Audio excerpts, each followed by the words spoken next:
acte terroriste au Togo, coup isolé ou vraie menace. Mali, la CEDEAO en fait-elle trop? Et puis Sénégal, législative, l'opposition s'est fait-elle piéger? Nous en parlons avec Jerry Komandega Tama. Il est le président du nouvel engagement togolais, parti politique, net, député à l'Assemblée nationale et président du cadre permanent de concertation, un cadre de discussion entre acteurs politiques du Togo. Il nous fait l'honneur d'être au plateau pour cette seconde partie. Merci Jerry de rester avec nous. Merci. Oui, les téléspectateurs sont très nombreux à vous poser des questions. En plus 228 96 46 10 31 plus 228 96 46 10 31. Vos questions viennent via WhatsApp. Jerry Tama va vous répondre d'un moment à l'autre. Mais j'ai comme promis, j'ai prévu revenir sur le Togo avec votre cadre de discussion. Est-ce que vous abordez aussi des sujets liés à la vie chère? Parce que c'est un des sujets. Ça fait partie des sujets, parce que vous savez, il y a un arrêté qui met en place le CPC et les questions sociopolitiques font partie des sujets qu'on aborde. Mais nous ne nous contentons pas de faire ça. Nous avons invité le ministre du Commerce, qui est en avant de la lutte contre la vie chère, qui nous a fait une présentation avec un débat qui a duré quasiment 2 heures sur les mesures prises par le gouvernement et puis l'approche au point où le sujet, par exemple, sur la consommation locale était tellement important qu'on a décidé de consacrer une deuxième séance à cette discussion. Donc oui, nous considérons qu'aujourd'hui, la question de la vie chère c'est le sujet qui, à la limite, met tous les Togolais d'accord. Donc il était important qu'on l'aborde. On l'a abordé, non pas en faisant des incantations comme les politiciens ont l'habitude de le faire, mais en prenant le taureau par les cornes. On a invité le ministre du Commerce qui est venu, qui nous a présenté durant 1h30 à peu près les éléments dont on connaissait pour certains et dont on ne connaissait pas pour d'autres. Et voilà, donc le débat n'est pas clos. Mais pour résumer la chose, c'est que quelle que soit la mesure que tu prends, tant qu'il n'y a pas une amélioration dans le panier de la ménagère, ça veut dire que ta solution n'est pas efficace. Et pour le moment, on n'a pas l'impression sur le marché, malgré que, comme vous le savez, depuis le 26 avril 2022, on a pris un certain nombre de mesures pour le plafonnement des prix des denrées alimentaires. Ça ne marche pas. Et donc, tant que ces mesures-là ne marchent pas, tant que les prix continuent à monter, ça veut dire que les solutions gouvernementales ne sont pas encore efficaces. Oui, mais pour vous, comment incurver la courbe de la vie chère vers le bas? Premier élément, il faut sanctionner. C'est-à-dire que ça n'a pas de sens que, par exemple, le gouvernement dise on supprime les taxes, la TVA et parfois les droits de douane sur l'importation du blé, du riz, et ainsi de suite. Et qu'on se rend compte que, au fait, les personnes, les grossistes, les distributeurs ne répercutent pas ces suppressions. Donc, le gouvernement fait un gros effort. Par exemple, on nous a dit, par exemple, pour le blé, ça allait à près d'une douzaine de milliards. Pour le riz, autant. Pour l'essence, heureusement, sur l'essence, il y a répercussion. Donc, si on dit on supprime la TVA sur l'importation du riz, l'importation du blé, l'importation de l'huile, et ainsi de suite, et qu'on se rend compte que le gouvernement supprime à l'importation, donc au niveau des barrières douanières, mais là où les grossistes devaient répercuter pour que ça se retrouve sur le terrain, s'il n'y a pas le cas, il faut que le gouvernement sanctionne. Il faut qu'on regarde la structure des prix en disant par rapport au prix d'achat, par rapport aux barrières que nous avons supprimées, le kilo, par exemple, du riz, logiquement, aujourd'hui, au Togo, devait être de 300 francs. Je dis ça comme ça. Donc, si on arrive sur le terrain et que quelqu'un a 350, il ne suffit pas de lui dire, on a dit qu'il faut ramener à 300. Hein. Non, il faut le sanctionner, il faut saisir peut-être la marchandise, il faut le verbaliser, il faut lui mettre une amende. Parce que c'est ce qu'on constate aujourd'hui, les gens ne suivent pas. Est-ce que tous ces commerçants sont verbalisables? N'importe quoi. Est-ce qu'on ne peut pas créer des centres d'achat pilotes? Nous sommes dans un système libéral où nous laissons le secteur privé fonctionner. Et c'est un système que nous avons choisi. Nous ne sommes pas dans un système dirigé, orienté. Le gouvernement met la réglementation. Donc aujourd'hui, ce qu'il faut faire pour moi, c'est qu'il faut sanctionner. Il faut donner des amendes, il faut peut-être même légiférer sur cette question en disant quelqu'un qui ne respecte pas le plafonnement, alors que les mesures en amont ont été prises en compte. C'est pour ça que moi, je n'ai pas été d'accord pour le plafonnement des produits locaux. Parce que les produits locaux n'allons pas demander aux paysans qui a cultivé son champ et qui a acheté l'engrais cher, parce que l'année prochaine, ça va se mettre en place, et qui peut-être profite de la flambée des prix, n'allez pas lui demander de plafonner parce que vous n'avez rien fait pour cette personne-là. Mais quelqu'un qui importe du riz, on supprime les barrières douanières, les droits de douane, la TVA, et qui fait que son riz, au lieu d'être à 450 francs le kilo sur le marché, est à 300 francs le kilo et continue à le vendre à 450, quand on le constate, il faut absolument qu'on le verbalise, qu'on l'amende ou éventuellement même qu'on saisisse ces biens pour que ça ne continue pas. Parce que, sincèrement, vous êtes un père de famille comme moi ici, est-ce que les prix des denrées alimentaires ont baissé sur le terrain? Non. Donc, toutes les mesures qui ont été prises, c'est ce que nous avons expliqué au ministre du Commerce. Il y a des mesures qui ont été prises qui étaient courageuses, qui fait qu'il y a un énorme manque à gagner pour l'État, mais ça ne se répercute pas sur le terrain. Donc, ce n'est pas la bonne solution. La question maintenant des téléspectateurs. Pour vous, on va commencer avec Pierrot qui vous écrit de la Yoa. Bonsoir, grand frère. Maran Jabari. On se comprend, toi tu ne comprends pas. Le voilà, ne va qu'en homme. Ah oui, mais des incantations. Là, on vient de faire évasion de fréquence. Là, tu es complètement perdu. Là, c'est mort.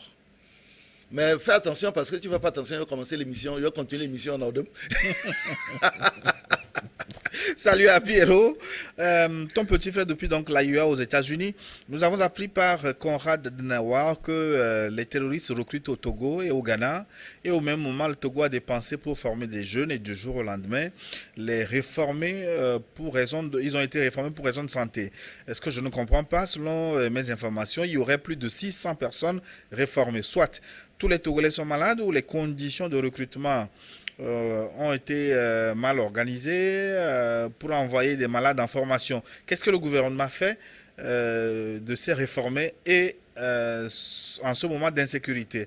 Merci et bonne émission. Que répondez-vous à Pierrot? Ok, 3 choses. La première, c'est vrai, il y a 600 personnes qui ont été reformées.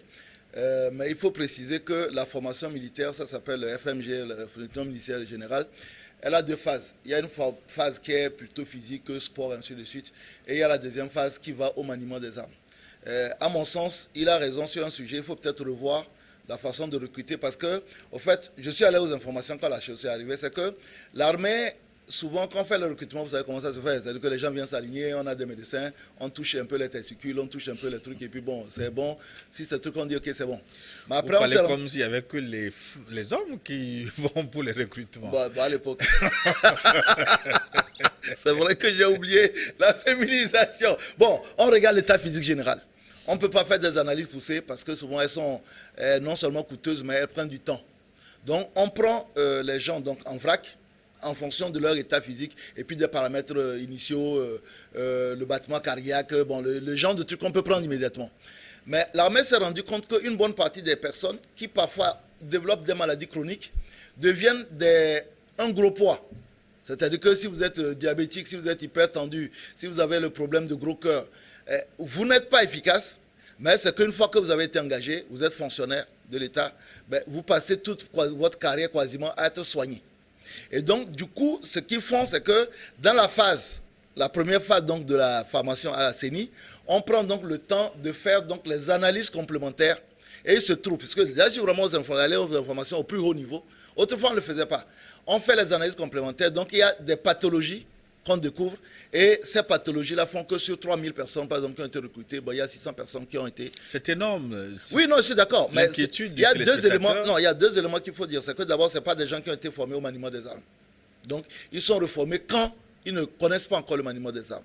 Maintenant, là, je pense qu'il faut peut-être que l'armée revoie, parce qu'aujourd'hui, avec la technologie, il y a quand même certaines choses qui peuvent se détecter assez rapidement, et ou bien peut-être sur les personnes qui ont été recrutées, avant même de les envoyer faire la formation, faire ces tests-là pour éviter d'avoir la frustration des gens qui vont se taper. Vous savez, moi j'étais instructeur au CENI, vous courez, vous levez à 4 h du matin, on vous fait courir, on vous a rasé la tête, vous maigrissez comme si vous avez le kwashiorkor, et donc faites plusieurs mois avec ça. Après un jour, on vous dit que non, c'est parce que vous avez telle maladie, pathologie qui est invalidante, donc vous n'êtes plus là. Donc pour éviter ces frustrations, pour éviter même le coût de la formation, parce que vous dépensez beaucoup, et pour éviter éventuellement qu'après, dans votre frustration, vous soyez tenté de faire autre chose. Mais je précise quand même que ces personnes ne sont pas formées au maniement des armes avant leur réforme. Première chose. Deuxième chose, honnêtement, je ne sais pas où est-ce qu'il a l'information. Conrad Denawar, qui est beaucoup plus chargé sur les questions de formation citoyenne et ainsi de suite. Je ne sais pas où est-ce qu'ils ont l'information sur le fait que ça recrute. Ils avaient alerté. Mais il n'en reste pas moins que c'est un mode opératoire qui est dans tous les pays. C'est-à-dire que les gens qui forment les rangs des terroristes, ils ne viennent pas de Mars, quoi. C'est-à-dire que c'est des gens en chair et en os, donc on va les recruter partout. Mais je ne vois pas de corrélation entre le fait qu'on recrute au Ghana, au Bénin, peut-être sur le littoral, et le fait qu'on a eu des gens qui ont été formés, qui ont été reformés. Mais ça, vous ne voyez pas le rapport. Mais est-ce qu'il n'y a pas un vrai problème de santé publique? 600 personnes sur 3000. Non, parce que tout dépend. Moi, quand il y a les informations, c'est que l'armée a mis la barre très haute. Par exemple, autrefois, aujourd'hui, si vous avez le sida, vous êtes éliminé. Est-ce que quelqu'un qui a le sida ne peut pas faire le service militaire? Dans d'autres pays, on ne peut pas éliminer quelqu'un pour le sida. Surtout qu'aujourd'hui, c'est une maladie qui se gère bien, qui n'a pas de problème, il n'y a pas d'effet secondaire. Aujourd'hui, dès qu'on fait le test, si vous avez le sida, au revoir. Autrefois, ce n'était pas forcément le cas. Aujourd'hui, vous êtes diabétique, au revoir. Vous êtes hyper tendu, au revoir. Donc, en fait, ce n'est pas qu'on a un problème de grosse pathologie, mais c'est que l'armée a mis la barre très haute. Donc, au point, pour éviter les situations de maladies chroniques qui finissent par coûter beaucoup d'argent. Donc voilà, c'est juste qu'ils ont mis la barre trop haute, à mon sens. Parce que quelqu'un qui a le sida, il peut faire le service militaire. Il peut tirer, on peut le tirer dessus. Bon, ça va, il n'y a pas de souci. Pour peu qu'il prenne ses médicaments. Donc il y a de la discrimination dedans. Mais cette discrimination, aujourd'hui, l'armée dit, nous, on veut avoir des gars sains qui soient en mesure d'aller à n'importe quel moment sur le terrain et qui n'aient pas un traitement chronique. Parce que, par exemple, si vous êtes, je prends le cas du sida, vous avez un médicament que vous prenez de façon permanente. Si vous tombez sur le front quelque part, où vous n'avez pas la possibilité d'avoir ces médicaments, ben, ça pose un problème. Si vous êtes diabétique, vous prenez un médicament permanent. Si vous êtes quelque part où vous n'avez pas accès à ce médicament, ça va poser un problème. Et on peut être obligé d'affréter un avion rien que pour vous envoyer le médicament chronique que vous prenez. Donc l'armée a décidé de mettre la barre très haute. Ça ne veut pas dire que nous sommes dans une situation de morbidité générale. Bonjour, Monsieur Gilles. Je salue l'honorable Taman pour son engagement. Merci beaucoup. Richard Tagba depuis Kara. Je voudrais savoir, entre-temps, on parlait d'un mécanisme conjoint de concertation des forces militaires des pays limitrophes du Togo pour lutter contre les attaques terroristes. Ce mécanisme est-il encore d'actualité ou cette concertation est toujours d'actualité?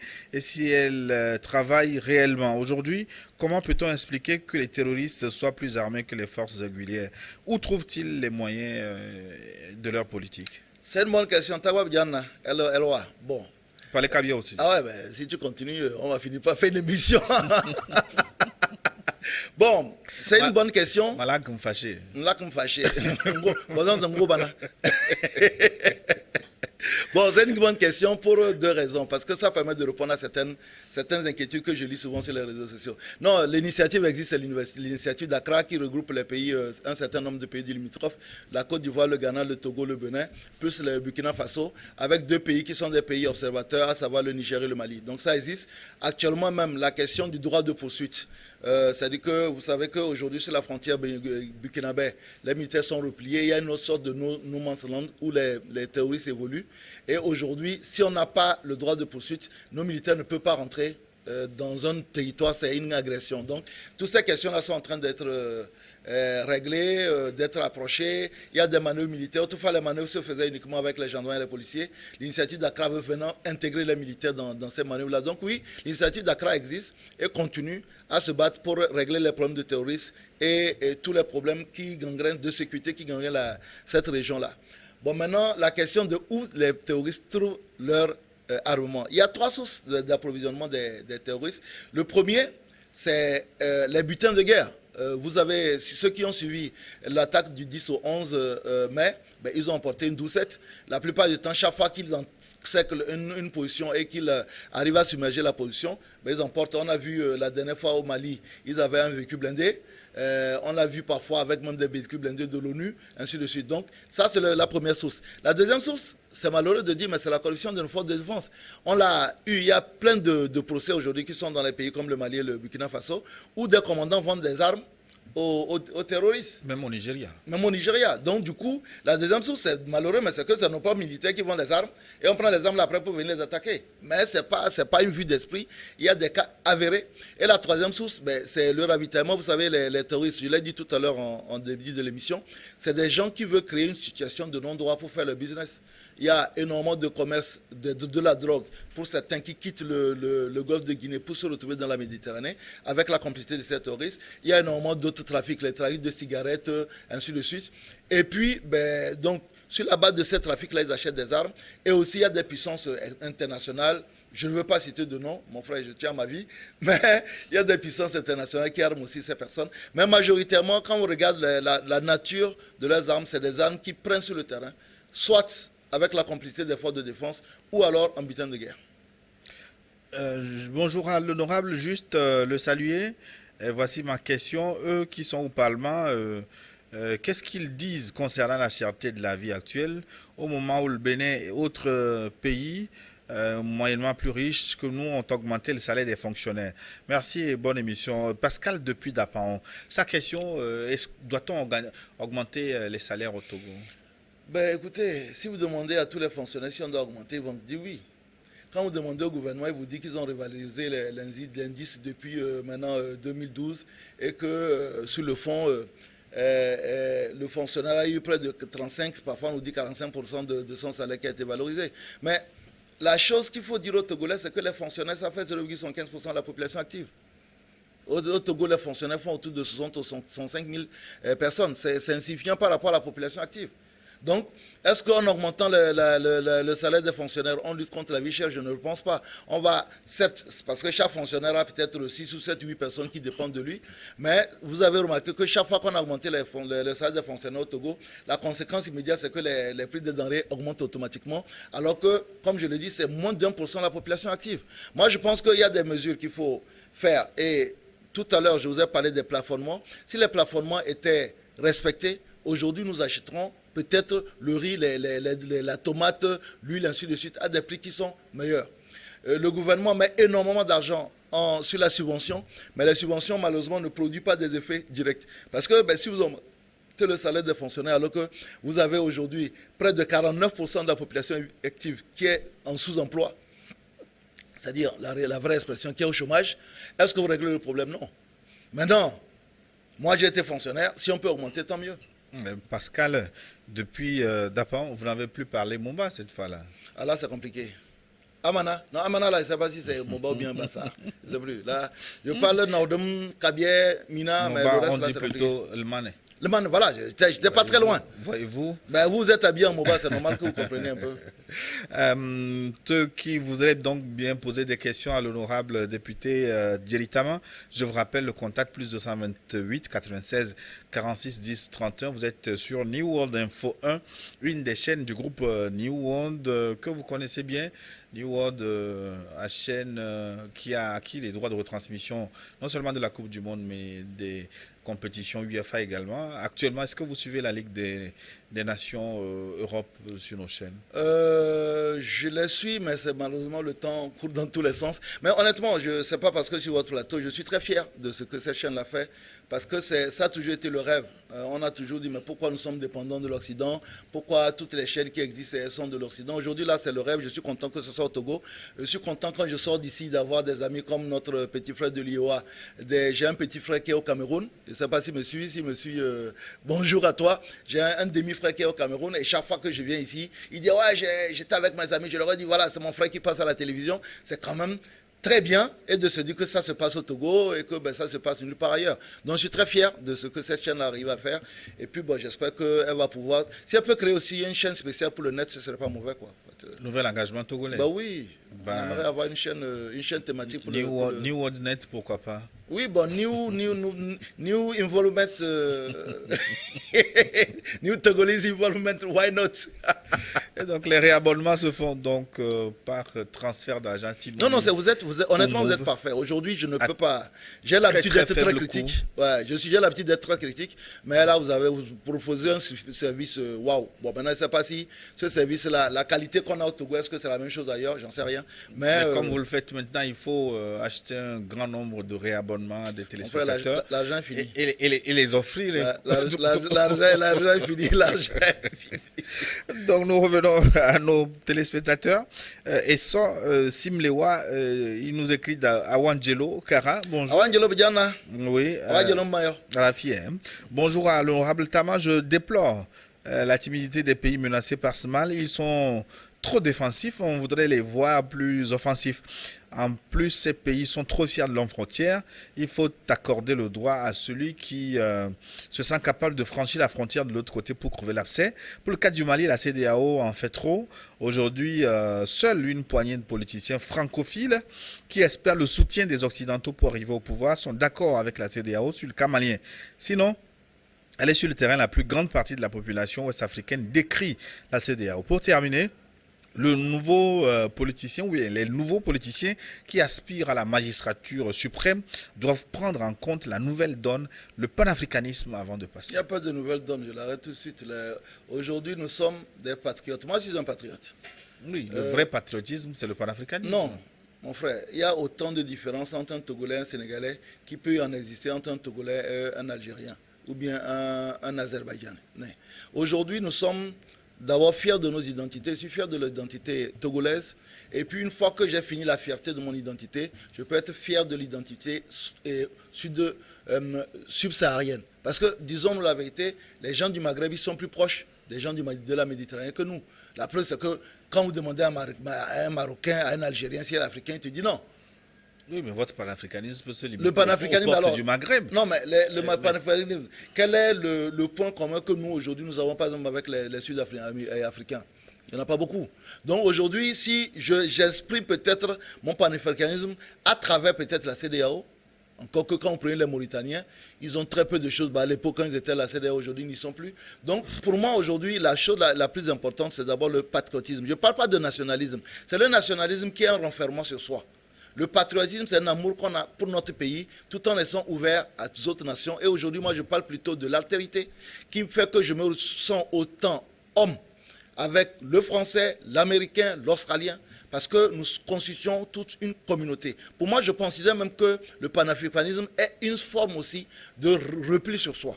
Nous sommes humains et nous devons partager cette humanité-là avec toutes les personnes qui sont sur... C'est mon opinion. Oui, voilà. mais quand les autres se replient sur eux, est-ce que ce n'est pas Qui se normal replie sur lui? Mais les Occidentaux, par exemple. Les Occidentaux, moi, je ne connais pas un peuple aujourd'hui plus ouvert. C'est pour ça même qu'on parle aujourd'hui de néocolonialisme. Les Occidentaux sont extrêmement ouverts pour deux raisons. Parce qu'ils savent que de toute façon, ils ont une population qui est vieillissante. Ils ont une industrie florissante. Il faut qu'ils trouvent de nouveaux marchés. Aujourd'hui, vous n'avez pas... Ils sont ouverts, mais pas partout. Personne n'est jamais ouvert partout. Aujourd'hui, quand vous prenez la plupart des migrations, vous n'avez pas de courants migratoires qui viennent vers l'Afrique ou qui viennent vers l'Asie. La plupart des courants migratoires vont vers l'Occident. Vous pouvez parler des gens ouverts quand des pays, par exemple, prennent des lois pour sanctionner d'autres parce qu'ils collaborent avec la Russie? Mais aujourd'hui, vous voulez pas qu'on revienne sur la Russie, on va commencer, on va jamais finir. Aujourd'hui, les Occidentaux, parfois, se font plus la guerre entre eux que vis-à-vis des autres pays. Donc, il y a des réalités, vous avez des pays qui sont renfermés en Occident, vous avez des pays qui sont ouverts. Mais bon, je veux finir une belle émission sans rentrer sur le cas de la Russie, parce que, bon, vous savez qu'on a beaucoup de divergences sur cette position-là. Mais il n'en reste pas moins que ce qu'il dit sur le panafricanisme, c'est ma position. Il a posé une question. Pourquoi est-ce que les pays sont plutôt timorés? Non, attention, nous sommes dans une situation de guerre asymétrique. On n'est pas dans une situation de guerre conventionnelle où l'ennemi est là-bas et vous êtes ici, vous faites la guerre. Ici, vous avez 2 ou 3 personnes, ils arrivent, ils tirent le feu, ils disparaissent, ils cachent les armes dans les cases et ils se font passer pour des paysans. Et vous avez vu le cas, par exemple, de Moura, où ça a créé une grosse polémique parce que l'État malien dit on avait des terroristes, on allait les exterminer et la société civile, tout le monde dit ça a été un massacre. Pas la société civile, la société civile, la France et les autres. Non, pas uniquement, pas Amnesty International et tout ça ont décrié, ils font même plus de rapports là-dessus que la municipale, ainsi de suite. Donc c'est extrêmement compliqué. Vous n'avez pas de pays qui ait jamais réussi à lutter contre la guerre asymétrique. Que vous prenez les Russes en Afghanistan, encore que là c'est même une guerre conventionnelle, les Français au Vietnam et en Algérie, les Américains au Vietnam, en Irak, ainsi de suite, et en Afghanistan, c'est extrêmement compliqué. Parce que vous n'avez pas un ennemi qui est en face, c'est qu'il tire, il disparaît et il est mélangé à la population. Donc, vous pouvez bomber le torse, avoir toutes les armes possibles. C'est extrêmement difficile de gagner une guerre asymétrique qui finit toujours par des négociations et des accords de paix. Donc, voilà, c'est ce qu'il faut lui dire. Mais aujourd'hui, les pays, j'ai parlé tout à l'heure de l'initiative d'Accra, qui sont en train de développer le droit de poursuite. Genre, si quelqu'un vient tirer au Togo et fuit, que les militaires puissent continuer à le poursuivre en n'étant pas obligés de respecter les barrières de frontières. Brom Boko nous écrits également. Monsieur Djeri, la loi de programmation militaire votée à l'Assemblée nationale stipule que le gouvernement devrait faire un rapport annuel sur l'utilisation des budgets militaires. Où en sommes-nous maintenant? Dites-nous plus sur la loi de programmation militaire et le programme d'urgence de la région des Savanes. Non, la loi de programmation militaire qu'on a votée il y a 2 ans maintenant, en 2020, devait régulièrement venir, mais c'est ce que je dis, nous sommes rentrés dans la période de Covid où une bonne partie de l'activité parlementaire a été restreinte parce que nous avons donné un certain nombre de pouvoirs élargis. Mais vous avez raison, je pense que maintenant qu'il y a une détente, on va demander, et puis avec la situation de sécurité, on va demander, puisque à notre sens, il va y avoir une réadaptation des besoins militaires. Donc on va demander sans aucun doute qu'on vienne nous faire le point sur les 2 ans d'utilisation de la loi de programmation militaire. Je rappelle quand même qu'on a fait une loi de programmation militaire qui prévoyait sur 5 ans 700 milliards de dépenses militaires, donc c'est énorme. Je réponds donc à la question de M. Broum, 700 milliards de dépenses militaires avec des actions qui étaient importantes, pouvoir doter des logements pour la retraite des militaires, pouvoir renforcer le pourcentage de femmes dans nos armées. Aujourd'hui, on est à 6%, ce n'est pas encore suffisant. Renforcer les hébergements, parce qu'avoir des barracks, comme les Américains le disent, des hébergements des militaires, aujourd'hui, la plupart des camps n'ont plus d'hébergement. Donc, il y avait un certain nombre de points qui étaient importants. Renforcer aussi, bien entendu, l'équipement, mais l'armée ne va pas vous dire on vient d'acheter 50 Kalachnikov, ça fait partie des informations confidentielles de défense. Nous-mêmes à l'Assemblée, on ne les donne pas, sauf peut-être au sein de la commission de sécurité et défense où je ne suis pas. Et donc du coup, cette loi de programmation-là, elle est toujours en cours. Et aujourd'hui, ce que le CIPLEV, c'est-à-dire que le plan d'urgence de la région des Savanes est coordonné par un conseil interministériel. Et aujourd'hui, c'est les informations que nous avons, c'est qu'il est prévu 258 milliards pour le plan d'urgence de la région de Savane et pour faire face à un certain nombre de problèmes sectoriels comme l'accès à l'eau, l'accès des routes, les hôpitaux, ainsi de suite. Donc c'est un gros projet. C'est vrai qu'on peut dire, mais pourquoi on a attendu que ça arrive, qu'on commence à faire? Parce que tout le monde, je l'ai dit tout à l'heure, c'est depuis longtemps que la région la plus pauvre du Togo, c'est la région de Savane. Mais on peut dire aussi que, à quelque chose, je ne veux pas dire quelque chose de malheur, bon, parce que le terrorisme n'est pas une bonne chose, mais on peut dire que c'est une situation qui permet de se rendre compte que la précarité est un terreau, je l'ai dit tout à l'heure, au terrorisme, et qu'il faut absolument, pour avoir l'adhésion des populations, mettre les personnes dans de meilleures conditions. Ce que moi je déplore, c'est que l'ensemble de ces projets-là vont beaucoup plus sur le social, alors que la richesse ne se crée pas uniquement par les investissements sociaux, la richesse se crée par l'entrepreneuriat. Et j'aurais souhaité que sur les 258 milliards, c'est beaucoup. Ça pas l'entrepreneuriat ou la formation des mentalités. Il me semble non, pas uniquement c'est l'entrepreneuriat qui crée la richesse. Oui, mais est-ce qu'on peut entreprendre avec un mental non, mais maintenant, d'éternel assisté? Non, après, tu as tout un système. C'est-à-dire qu'aujourd'hui, on ne va pas me dire que, par exemple, dans la région des Savanes, il n'y a pas des jeunes qui ont des activités génératrices de revenus qui parfois sont uniquement bloquées parce qu'il n'y a pas l'accès au crédit. Parfois aussi, il n'y a pas l'accès au marché, ainsi de suite. Donc, moi, je pense que quand on fait ce genre de projet, il faut aussi inclure... Est-ce qu'on peut avoir un bon projet et ne pas avoir accès au crédit? Mon frère, ça veut dire que toi, tu n'as jamais demandé l'argent à la banque. Hein. Quand tu arrives, on te demande titre foncier. Parfois, j'ai envie de leur dire, si j'avais titre foncier là, l'argent du titre foncier là, j'allais venir vous demander l'argent. Aujourd'hui, il faut revoir moi, je connais des banques qui font des financements parce que votre projet n'est pas bancable. Aucune, non. Aujourd'hui, sauf si vous avez un historique bancaire qui est de quasiment 10 ans, oui. Mais pas forcément. Mais vous ne pouvez pas arriver. Il me semble que ce qui pose problème, c'est la structuration des non, projets. Non, écoutez, aujourd'hui, moi, je suis là, je travaille avec beaucoup de jeunes. Vous ne pouvez pas arriver, vous êtes en train de créer votre entreprise, elle n'a pas d'historicité, elle n'a jamais, elle n'a pas 5 ans d'existence pour qu'on regarde exactement votre historique bancaire. Pour dire, écoutez, j'ai un projet de 10 millions, je souhaite un financement. Personne, aucune banque ne va vous poursuivre, dans ce cas, pour une raison très simple, c'est que aujourd'hui, les commissions bancaires sont très, très exigeantes. Moi, j'ai reçu un économiste qui m'a fait la démonstration contraire. Peut-être que je l'inviterai. Il faut l'inviter parce qu'il nous donne le nom des personnes qui ont reçu des financements uniquement sur la base de la fiabilité de leur plan d'affaires. Touata nous a écrit, mais pas de question pour vous, mais il dit simplement que M. Boko est très joli dans son accoutrement. Bonne émission. Est-ce que vous avez manqué de dire vous? Oui, mais est-ce qu'ils ne seront pas contre aussi si élégamment habillés? Monsieur Touata, c'est pas bien. En plus, je suis même sûr que je suis plus beau que M. Boko dans mon habillement. Bonsoir. Ne pensez-vous pas pour lutter contre le terrorisme qu'il faut investir plus dans le social et désenclaver nos milieux ruraux, combattre les gens de l'Egbasito. Ben, écoutez, oui, ça peut être une approche, mais on se rend compte qu'aujourd'hui, par exemple, dans des pays comme le Nigeria, dans des pays comme le Mali, le terrorisme est parfois présent, très présent dans les milieux urbains. Même on a vu, par exemple, au Burkina Faso, que la plupart des attaques les plus meurtrières avaient eu lieu à Abidjan. Et je dis Abidjan, à Ouagadougou.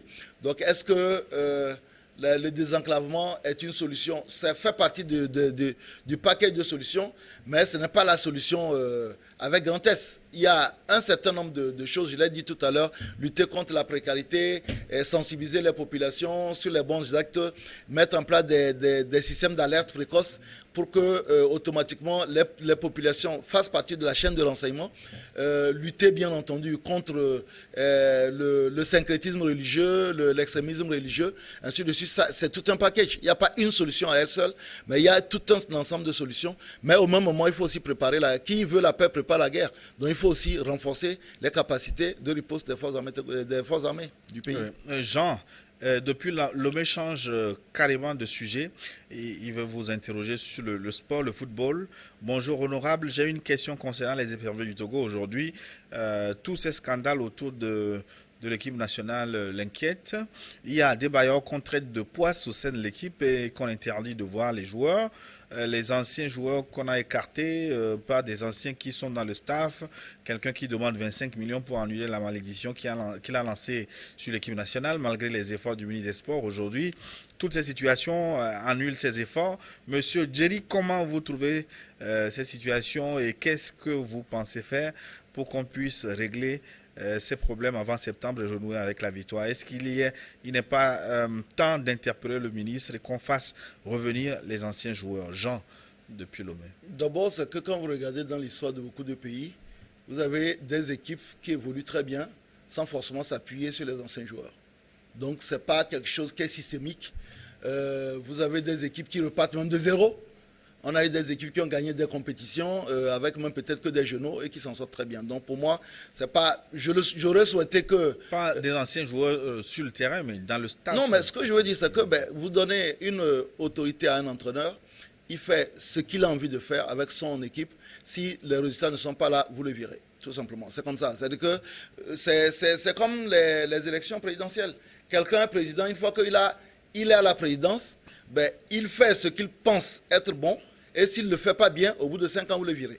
Donc aujourd'hui, nous sommes dans cette situation-là. Est-ce que moi, j'aurais souhaité qu'il y ait une meilleure synergie? Oui. Moi, j'aurais souhaité que la synergie existe. Aujourd'hui, vous avez Serge, non pas le directeur sportif, j'oublie toujours son nom, qui est chroniqueur sur Canal+. Serge Akakpo. Serge Akakpo, qui est aussi un ancien du système. Donc aujourd'hui, moi je pense que, au-delà de tout ce que les gens pensent, moi je continue à avoir confiance dans cette équipe.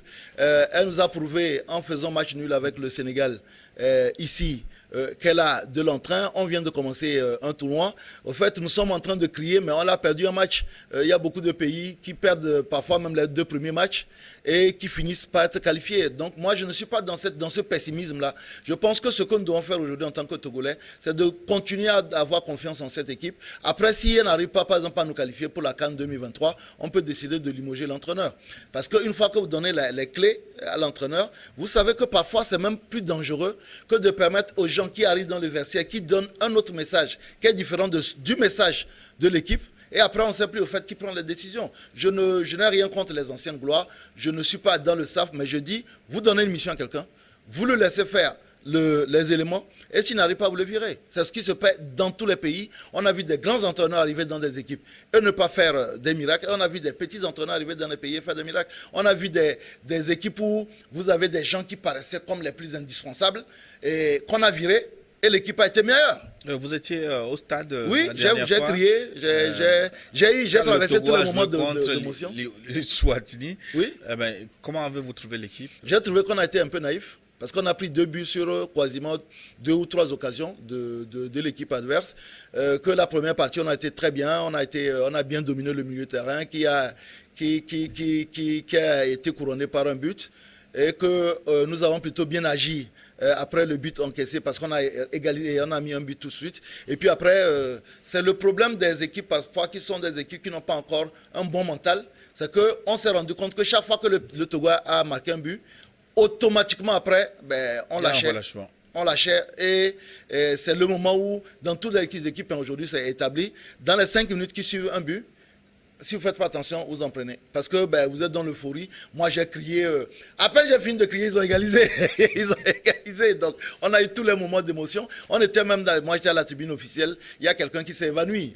Il a fallu faire venir l'ambulance parce que tellement il a été heureux sur le but, le deuxième but que ben, l'égalisation, là, voilà. Mais moi, je suis content qu'on recommence à retrouver la ferveur de soutenir notre équipe. Je pense qu'il y a des problèmes. Moi, je ne suis pas superstitieux, les histoires de oui, quelqu'un a attrapé l'équipe. Peut-être que c'est vrai, j'en sais rien. Mais je reconnais que même notre équipe nationale, il y a des moments où parfois des doutes. Vous savez, quand l'entraîneur nigérien Stephen Keshi est venu au Togo, au départ, c'était pas terrible. Les gens disaient, ouais, mais pourquoi on allait chercher celui-là? Il y a des entraîneurs français, nana. Au départ, c'est pas police, c'est terrible, ça a été élaboré au départ. Après, il nous a amenés au mondial. Donc moi, j'ai confiance, j'ai la foi. Pierre de Dapan estime que vous n'êtes pas neutre et que vous faites le porte-parole du gouvernement et qu'il vous faut être plus proche de la population. Estimez, nous sommes dans un état de droit où les libertés de réflexion, d'opinion sont celles qu'elles sont. Qu'il estime c'est le cas, je le laisse à son opinion, mais je rappelle juste simplement que depuis 3 ans, le parti que je dirige et qui a un groupe parlementaire à l'Assemblée nationale, c'est 49 interpellations. Le parti que je dirige est systématiquement l'un des rares à contester une bonne partie des décisions du gouvernement. Et le parti que je dirige est le parti qui conteste le plus une bonne partie des lois à l'Assemblée nationale. Et maintenant, en ce qui concerne la proximité, je reviens de l'Est Mono. Il y a de cela 2 jours où j'ai mis en place une initiative qui s'appelle Kotrou. Les Nordas sauront de quoi il s'agit. L'objectif, c'est de doter des groupements de femmes d'un fonds de 300 000. Nous visons 8 groupements pour cette année, pour qu'elles puissent tourner là-dessus pour faire des activités génératives de revenus, soit en faisant un prêt au groupement ou en faisant un prêt aux femmes. Et les actions sur le terrain, on les fait. Maintenant, après, on ne peut jamais satisfaire tout le monde. Et puis, si ça se trouve, c'est quelqu'un de UNIR qui veut dire que je suis proche du pouvoir. Mais bon, maintenant, on ne peut pas danser, s'apprécier. Mais moi, j'aime bien m'apprécier quand je danse. Et je trouve que je fais plutôt du bon boulot. Makou de Bafilo. Bonjour le plateau. Pourquoi actuellement les députés acceptent voter tous les projets de loi venant du gouvernement, même si ce sont des mauvais projets? Par exemple, la loi sur l'organisation et l'exercice du droit syndical. Ah bon, c'est une bonne question. Voilà. Mais très bref. Oui, non, très bref. La première, c'est que, pour expliquer aux gens ce qu'on appelle la procédure parlementaire, quand un texte arrive, il passe par 2 tamis. Le premier, c'est la commission. Et c'est là où le vrai travail se fait. Après la commission, vous avez la plénière. 2e tamis. Maintenant, si un texte arrive et que vous allez en commission et que vous le tamisez parce que vous apportez des contradictions et que ces contradictions-là, je ne veux pas dire que toutes obtiennent solution, mais ces contradictions-là ont des solutions, pourquoi est-ce que vous allez venir voter contre le texte? Premier élément. Donc, sur une bonne partie, moi je suis membre de la commission des lois, il y a 9 commissions à l'Assemblée, je ne connais pas un seul texte qui soit arrivé à l'Assemblée qui soit ressorti identique. Ensuite, la plupart du temps, par exemple, le texte sur la liberté syndicale, ce n'est pas le texte qui est mauvais. Ce n'est pas le texte qui est mauvais. Le texte n'empêche pas la liberté syndicale. Attention. Qu'est-ce qui est mauvais? Aujourd'hui, la question qui s'est posée, par exemple, avec nos amis enseignants, c'est qu'il y a la question de savoir est-ce que le SETS est un syndicat, oui ou non. Et donc, le gouvernement dit, écoutez, par rapport à la loi, le syndicat est octroyé par le ministre du Travail. Et le syndicat dit non, avant l'adoption de la loi de 2021, il y avait juste les communes et les préfets. Et le gouvernement, parce que je suis allé sur ce dossier, le gouvernement dit oui, après les communes et les préfets, il y a une autorisation du ministre du Travail, ce qui est vrai. Donc, vous vous retrouvez dans cette situation. Ce n'est pas la loi qui est mauvaise, c'est l'application.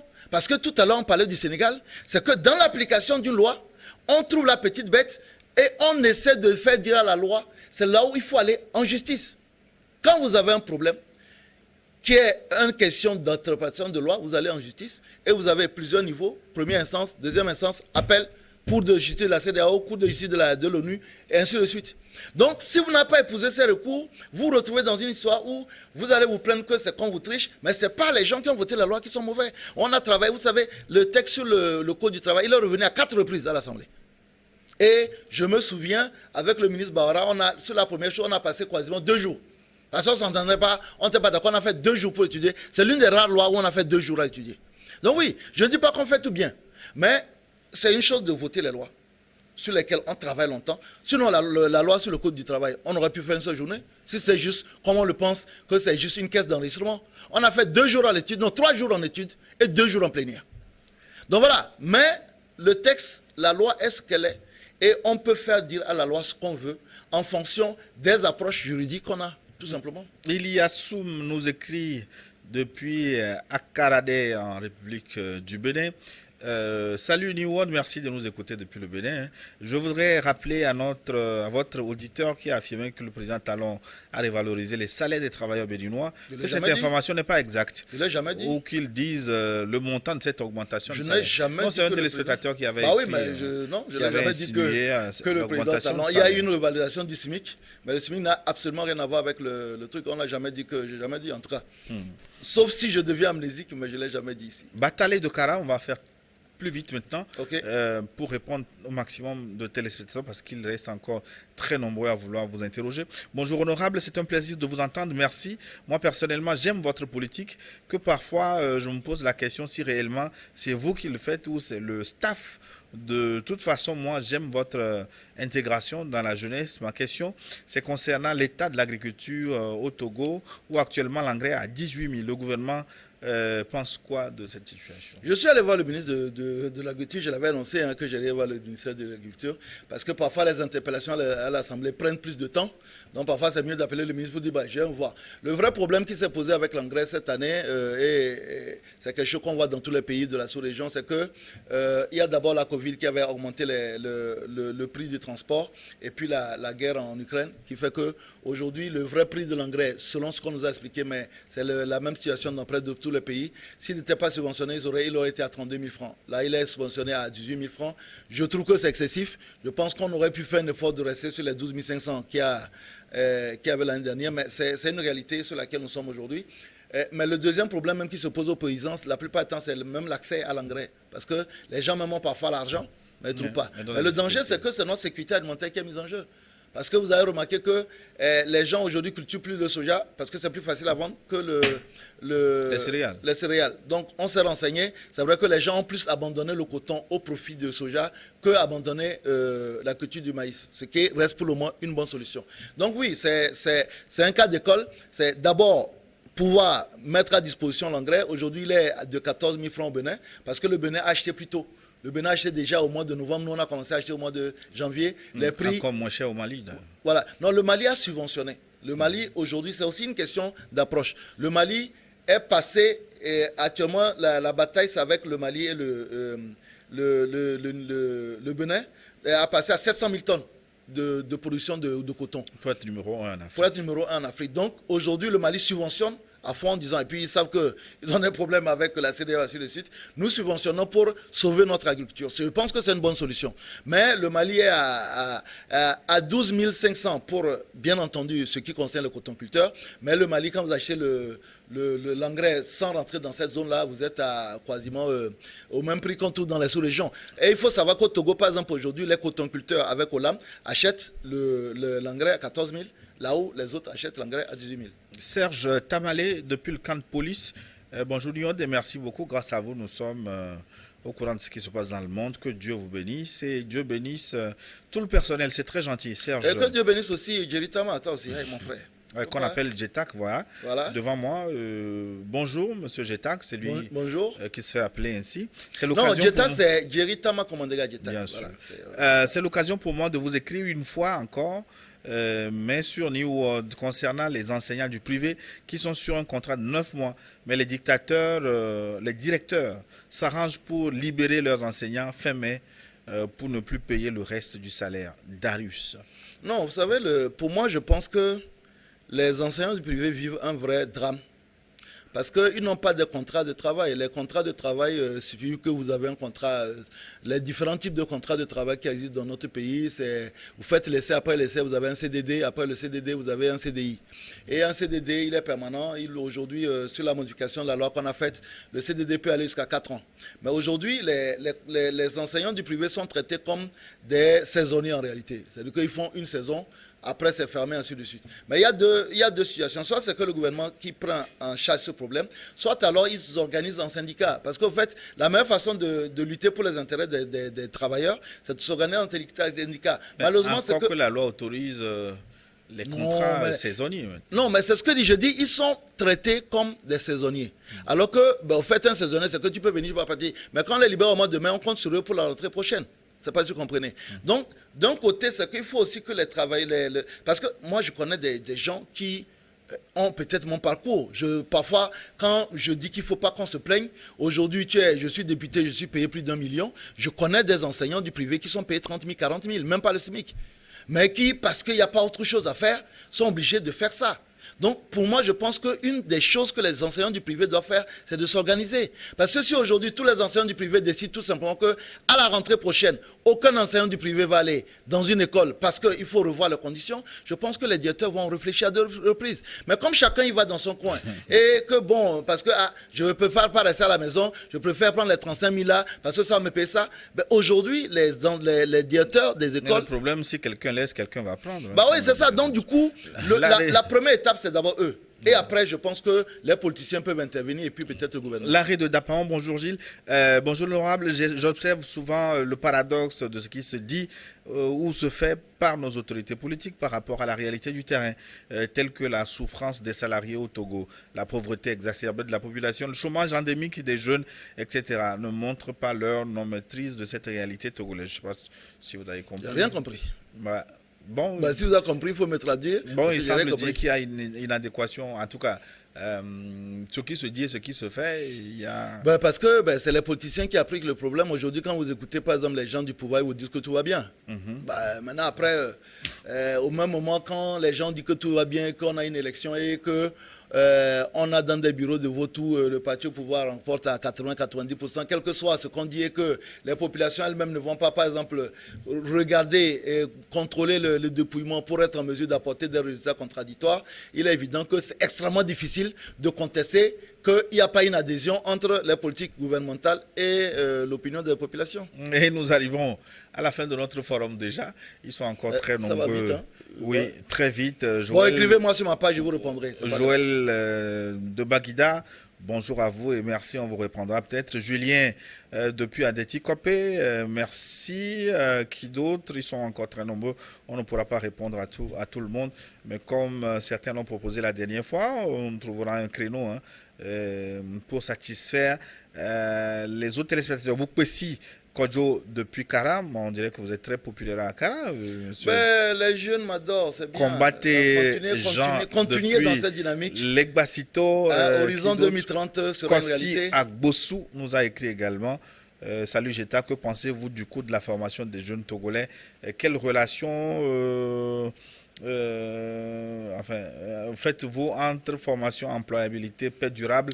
Ce sera le thème du La formation reste encore trop théorique. Vous n'avez plus le temps de répondre. Là. Non, je réponds rapidement. La formation reste très théorique. On a une formation théorique. Mais au même moment, il y a Internet, les amis. Vous allez prendre des formations sur YouTube. Vous allez prendre des formations sur plein de sites qui donnent des formations gratuites. Aujourd'hui, on peut même se certifier Facebook et trucs. Voilà. Donc, voilà, allez vous former sur Internet. Même en politique. Merci, Jerry Tama, d'être passé je vous remercie. Ça, c'est passé trop vite. Oui, trop vite, effectivement. Tout de suite, une nouvelle édition du journal sur votre chaîne.